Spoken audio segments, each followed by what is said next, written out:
Garbėjas į Kristui. Esu studentas ateitininkas Arnas. Arkivyskupas Gintaras Grušas neseniai pasakė, jog ateitininko įžadis nėra nieko daugiau, kaip tik tai krikštu gautų malonių aktualizavimas. Ką jis turėjo omenyje? Per šį video norim jums pateikti 3 priežastis, kodėl verta tapti studentu ateitininku.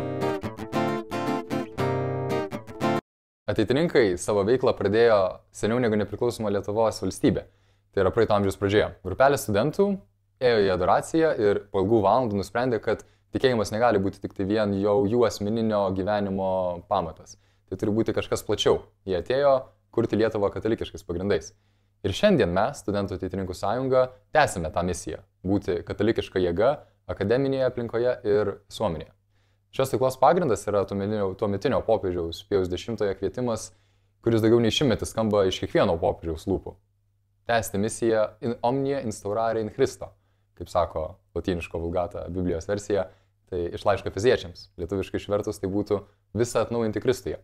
Kvietimas kiekvienam ir visiems pasauliečiams burtis ir formuoti juos supančią kultūrą pagal Kristaus mokymą. Studijų metu dažnai patiriame išbandymų, kada mūsų tikėjimas gali būti toksai svyruojantis. Aplink gali būti daug abejingumo, sekuliarizacijos, ne visi žmonės gali mums būti draugiški arba bent jau abejingi, kaip turbūt dažnai galime tą sutikti. Gali atrodyti, kad krikščionis tokia erdvė yra vienas, arba kaip buvo man asmeniškai, kaip tik gali pagilėti tikėjimas, bet neturėti su kuo jo dalintis arba kaip su juo išgyventi. Studentų ateitininkų sąjunga gali būti ta vieta, kur tą tikėjimą galima išgyventi. Ir tam pagrįsti noriu pateikti 3 priežastis, 3P. Tai yra proga, pareiga ir pažanga. Apie kiekvieną iš jų. Pirmoji P yra proga, galimybės tau.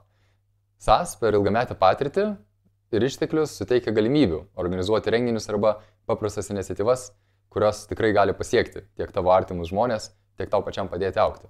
Ir jeigu turi idėją, tai čia yra geriausia vieta ją įgyvendinti. Taip pat ateitininkai palaiko ryšį su sendraugiais, profesionalais, jau sukūrusiais šeimas ir įsitvirtinusiais savo profesinėje srityje.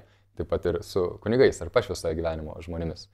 Bet kuriam studentui nuo medicinos iki teisės, ekonomikos iki meno programų, agrokultūrinių ar sistemų programų įmanoma rasti žmogų, kuris jau praėjo tą studijų kelią, ne tik jį praėjo akademinė prasme, bet ėjo kartu su Kristumi. Yra tikrai verta su tokiais žmonėmis susipažinti ir gauti šių patarimus. O aktyviausi studentai, kurie prisideda prie kitų ateitininkų veiklų ar tai moksleivių ir jaunučių sąjungose, gauna stipendijas. Tai yra pamatuojamas įvertinimas už tavo įsitraukimą ir savanorystę, kaip kitus žmonės traukiant arčiau Kristaus. Taip pat ir keli šimtai eurų nepamaišo jokiam studentui. Taip pat yra progų jungtis į reguliariai susitinkančias bendruomenės, ar tai būtų pagal studijų kryptį, ar pagal tiesiog žmonės, kurie nori geriau įsigilinti, ką reiškia būti Kristaus mokiniu, tokiu būdu patirti krikščionišką bendrystę galime pasiūlyti ir mes. Ir žinoma, yra tarptautinės kelionės, dalyvavimas radio laidose, valstybinės šventės, diskusijos ir taip toliau, net negalėčiau išvardinti visų būdų, kiek skirtingų yra progų patirti krikščionišką gyvenimą už bažnyčios ribų pasaulietinėje erdvėje per ateitininkus. Antroji priežastis, antroji P yra pažanga, tai yra augimas per veikimą. Vienas geriausių būdų augti tai yra perduoti žinias kitiems. Dauguma SAS studentų savanoriauja vadovais, moksleivių ateitininkų akademijose arba jaunučių stovyklose, kur ugdo jaunesnę kartą. Kaip sako senovinė lotyniška patarlė, quidose dicit. Kas moko, tas mokosi pats. Mane asmeniškai šios patirtis akademijose, stovyklose augino taip ne tik žiniuose, ne tik per paskaitas, per kurias galima gauti gražiai susistematizuotas žinias iš savo srities ekspertų, bet ir neįkainojamuose organizaciniuose iššūkiuose ir įgūdžiuose, kurių negau niekur kitur ir kur grynos studijos įprastai negali to pateikti.